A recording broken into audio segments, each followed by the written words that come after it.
Sabi nila, kapag ipinanganak daw tayong mahirap ay hindi natin kasalanan. Ngunit pag namatay tayong mahirap ay mayroon na tayong kakulangan. Gasgas mang maituturing ang pahayag na ito, ngunit sa ilan ay hindi nila ito pamantayan. Mga taong pinagkaitan ng karapatan sa ilalim ng mga taong makapangyarihan. Posible kaya magkaroon ng pag-iibigan sa dalawang taong langit lupa ang pag-itan o ito magdadala sa kanila sa tiyak na kapahamakan? Paano ka makakatakas sa isang kasunduan kung buhay mo ang nakasalalay? Magandang araw mga kaibigan.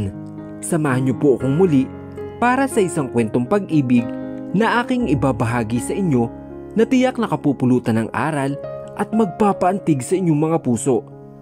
Pero kung bago ka pa lamang ay pakilike po ng ating video. Pakiclick ng subscribe button, gayon din ang bell icon para lagi kang updated sa mga susunod ko pang upload.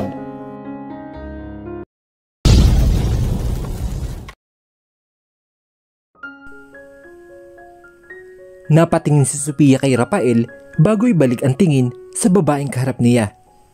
"Sino ka ba?" takang tanong niya. "Oh, hindi ka pala aware kung sino ang kausap mo." Inilahad nito ang kanang kamay niya saka itong umiti.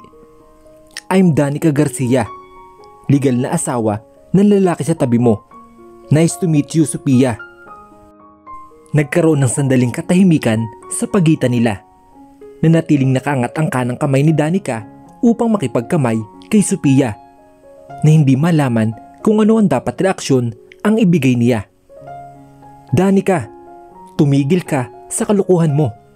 Ano bang ginagawa mo rito?" Ani Rafael na balaksan itong hilahin palabas pero nakailag ito at malakas na hinampas ang kamay niya. "What the hell is wrong with you? Kung nandito ka para manggulo, umalis ka na." "Ganyan mo ba kausapin ng asawa mo?" tanong ni Danica sabay lingon kay Sophia. "Si, ganyan ang ugali ng lalaking yan. Matatagalan mo ba?" "Danica, please. Kaya mo bang tiisin ang pagiging bayolente niya? Nakahanda ka bang iwanan ang masaya mong buhay sa labas kapalit ang piyanong titirhan mo dito? Aray, ang sakit. Sandali lang." Hindi malaman ni Danica ang kanyang gagawin nang maramdaman ang pagpilipit sa braso niya mula sa taong biglang sumulpot sa kanyang likuran. Hindi niya mabawi ang kamay kaya buong lakas niyang inapakan ang paanan ng taong ito. Dahilan kaya nabitawan siya. Nilungon niya ito. "What the? Kahit kailan talaga, palkano. Bigla-bigla ka nalang sumusulpot kung nasaan ako." "Sa'yo talaga nang galing yan, Miss Danica?" Hindi makapaniwalang tanong ni Arthur. Saka nilingon ang kanyang boss na sumisenyas na sa kanya para paalisin ang di inaasahang bisita. Pasimple siyang tumango bago ibalik ang atensyon kay Danica na nakalapit na pala ulit kay Sophia. "Subukan yung lumapit na dalawa, kundi sabog ang ulo nito. Makikita nyo." Pagbabanta niya habang nasa likuran ni Sophia at tinutukan ito ng baril sa sentido. Walang kumilos sa dalawang lalaki kaya sumili ang kakaibang ngisi sa mukha nito nang may makumpirma. "Magkano bang kailangan mo?" tanong ni Rafael dahil isa lang naman lagi ang rason ni Danica sa tuwing nagpupunta dito. "Doble sa kung anong mayroon ka." Ani Danica. "Kaya mo ba? Kailan mo kailangan?" Lalo siyang napangisi at hindi mapigilan ang sarili na matawa sa pinakikitang reaksyon ng lalaki sa harapan niya. Binaba niya ang baril na nakatutok kay Sophia bago ito pakawalan at itinulok patungo kay Rafael.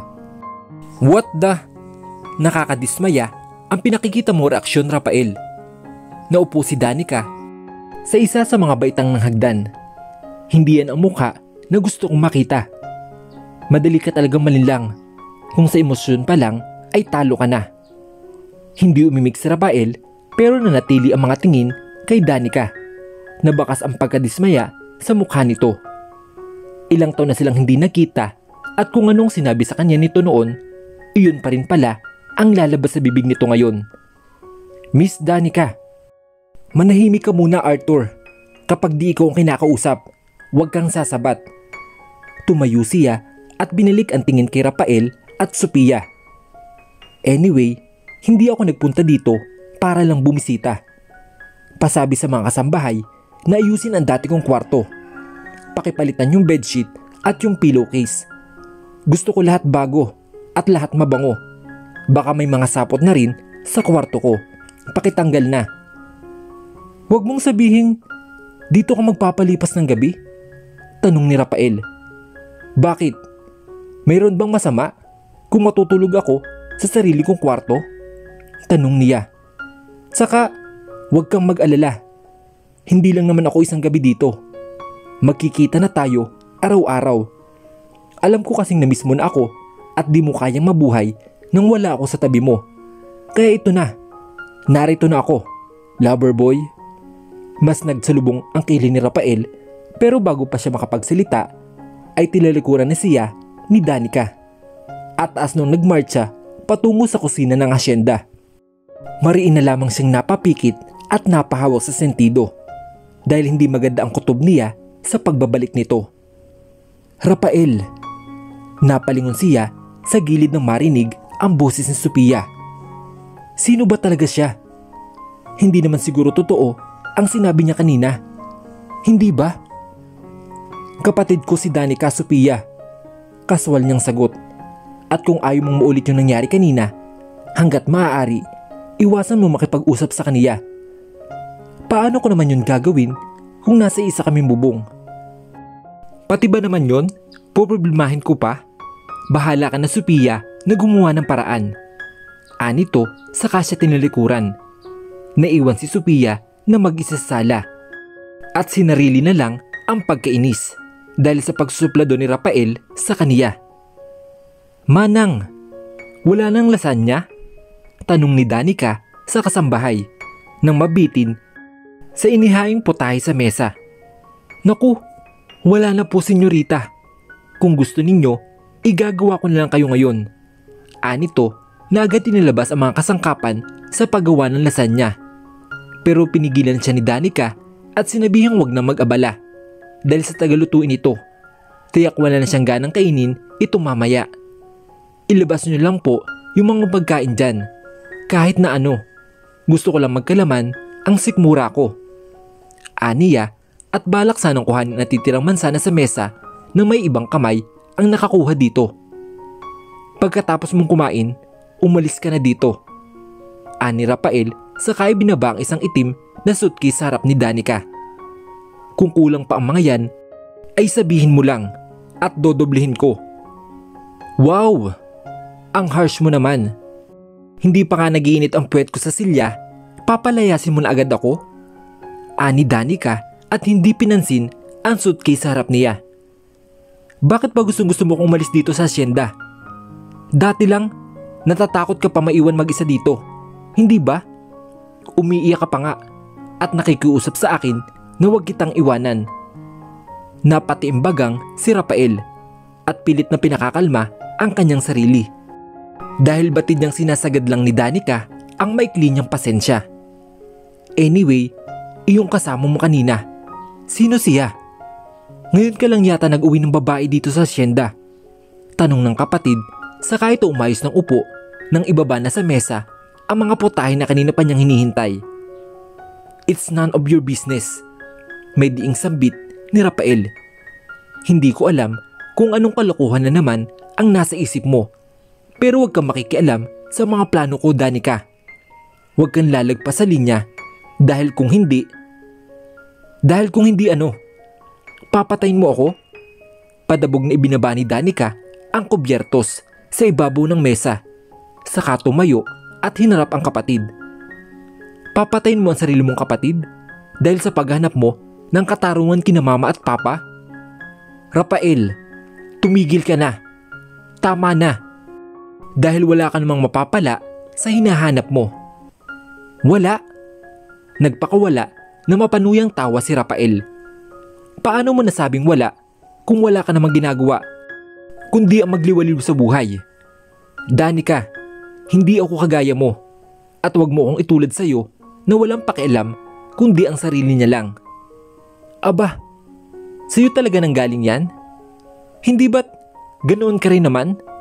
Wala kang pakialam sa ibang tao. Pwede mong saktan dahil sa paghanap mo ng katarungan na dapat hindi naman ibinigay sa kanila. Mabilis hinawakan ni Rafael ang magkabila niyang panga gamit ang isang kamay, dahilan kaya nahinto siya sa pagsasalita. Madilim ang mukha nito at ramdam niya ang galit sa kamay ng kapatid. Bawiin mo ang sinabi mo. Hindi pakiusap, kundi isang pagbabanta ang nakikita ni Danica sa mga mata ni Rafael nang sabihin ito. At kung hindi ko gawin, paghahamon niya sa kapatid. Rafael, tumigil ka na sa kaibangan mo. Dahil sa huli, ikaw rin ang talo. Hindi natin alam kung sino ang kakampi o kalaban dito. Dahil napakarumi ng sistema ng mundong pinasok mo. Para ka na rin nakapagkasundo kay kamatayan dahil sa mga desisyon ginagawa mo. Wala siyang nakuwang sagot, pero naramdaman niya ang pagluwag ng kamay ng kapatid sa magkabila niyang panga, kaya agad niyang sinagi ito para alisin sa kaniya. Hindi natin alam kung sino ang kalaban dito, pero isa lang masisigurado ko. Hindi mo sila kaya. Gamit ang kanyang hintuturo, itinapat ito ni Danica sa dibdib ni Rafael. Ramdam ko ang kagustuhan mo makaganti sa pumatay sa magulang natin. Pero hindi mo yun magagawa dahil nakikita ko dito yung emosyon na pwedeng makasira sa mga plano mo. Nakikita ko pa rin yung batang Rafael na mahina at walang ibang ginawa kundi ang magtago sa dilim at umiyak. Nanatiling walang imik si Rafael, pero hindi ito inalis ang tingin kay Danica na wala pa rin balak putulin ang tensyon sa kanila. Excuse me, Rafael? Doon naputol ang tensyon sa pagitan nila dahil sa boses na nagmula sa taong sumingit bigla. Sorry kung nakaistorbo ako, pero hinahanap ka ni Amanda. Natigilan si Danica sa kanyang narinig at kunot noong nilingon si Sophia. Sige, susunod ako. Tugon ni Rafael na unti-unting inilis ang init ng ulo at galit sa katawan bago harapin ang anak. Umalis na Sophia at nagpanggap na walang nakita. Laking pasasalamat niya nang hindi isinamang anak sa pagbaba para tawagin ang ama. Manang, tawag ni Danica sa kasambahay matapos mawala si Rafael sa harap niya para sumunod kay Sophia. Sino si Amanda? Hindi niyo pa po alam? Nito, kaya lalo nagsalubong ang kiling niya. Anak na babae ng kapatid niyo, senyorita. Anak nila nung babaeng sumundo sa kaniya dito sa kusina. Doon, tila may kung anong sumabog sa isipan ni Danica. Dahilan kaya siya nanghina at mapaupong muli sa silya niya. Anak? May anak na siya? Hindi makapaniwalang wika niya habang nakatulala sa kawalan. At Amanda pa ang pinangalan? Nagulat nga rin ako, senyorita. Pero mukha namang wala itong kaso sa kapatid nyo. Wika ng kasambahay na nagpaawang sa bibig niya. Sa kanyang nalaman, lalo siyang naniwala sa sarili na hindi kakayanin ng kapatid ang mabigat na responsibilidad kung mayroon pa palang dumagdag na mas mabigat na trabaho. Kinabukasan, ang lahat ay nakupwesto na sa hapagkainan para sa kanilang umagahan. Wala nagsasalita at pinanonood. Ang lahat na tayo sa ibabaw ng mesa upang sila'y makapagsimulang kumain. Nilibot ni Sophia ang tingin sa buong mesa at makikita niya na nagpapakiramdaman ang bawat isa. Alam niyang may mali at dahil hindi niya kayang basagin ang katahimikan, mas pinili na lamang niya na mag-obserba. Bakit po ang tahimik ninyo? Napatingin ang lahat kay Amanda. Dahil sa biglaang pagsasalita nito sa gitna na nakakailang na katahimikan. Akala ko po ba walang monster dito sa palasyo? Bakit di kayo nag-iingay? Bago papatahimikin ni Sophia ang bata sa tabi niya, ay nagsalita si Danica na kanina pa na pinagmamasdan ng mag-ina. Monster? Bakit ka pa maghanap ng monster? kung nasa harapan mo na sila. Ani Danica, saka pinasdahan ng tingin yung mga tao ni Rafael. Mayroon pang mas malala sa monster. Gusto mong makita? Danica, sinubukang pigilan ni Rafael ang kanyang kapatid, pero nagbingi-bingihan ito at pinagpatuloy ang pakikipag-usap sa bata. Mayroong monster dito sa palasyo. Mabangis at nakakatakot. Kaya kanyang kainin ng buo at alam mo kung nasaan siya? Nasa tabi mo lang. Sabi po ni Papa, walang monster dito sa palasyo. Ani Amanda na di naman kinakitaan ng takot sa mukha. Eh kayo po, ano po kayo? Nabigla ang lahat sa lumabas sa bibig ng bata at hindi mapigilan ang mga tao ni Rafael na magpakawala na mahinang tawa. Subalit di nila ito tinangkang ituloy na makuha sila sa tingin ni Danica.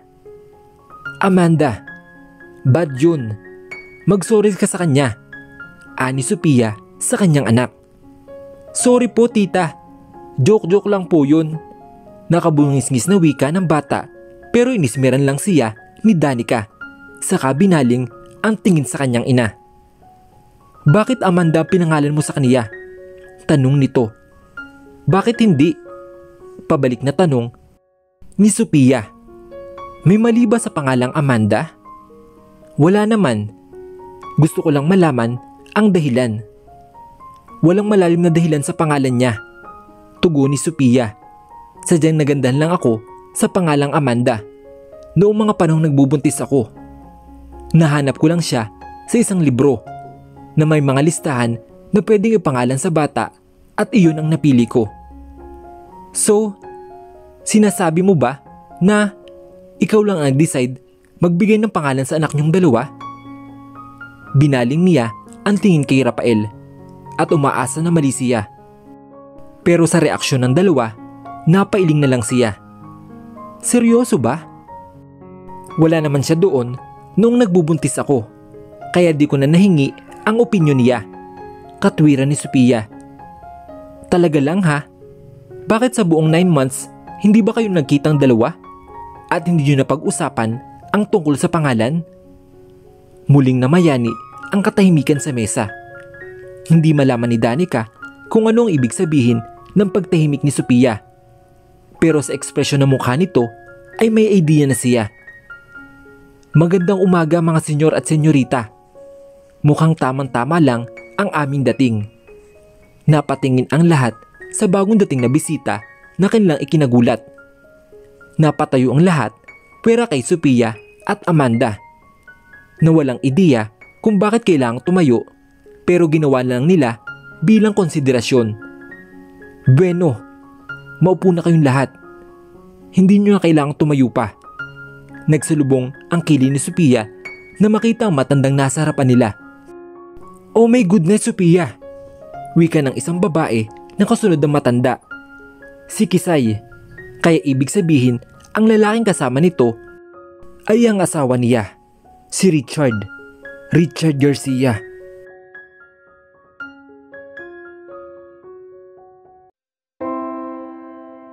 Handa na bang harapin na mag-ina ang buhay na naghihintay sa kanila sa loob ng hasyenda? Tuloy na kayo maging maayos ang sama nila mag-ama para magkaroon ng masaya silang pamilya? Ano ang kaharapin nilang dalawang mag-ina gayong unti-unti nila nakikilala ang pamilya Garcia? Sabay-sabay po nating tunghayan sa susunod na kabanata ng ating kwento. Hanggang sa muli mga kaibigan. Paalam!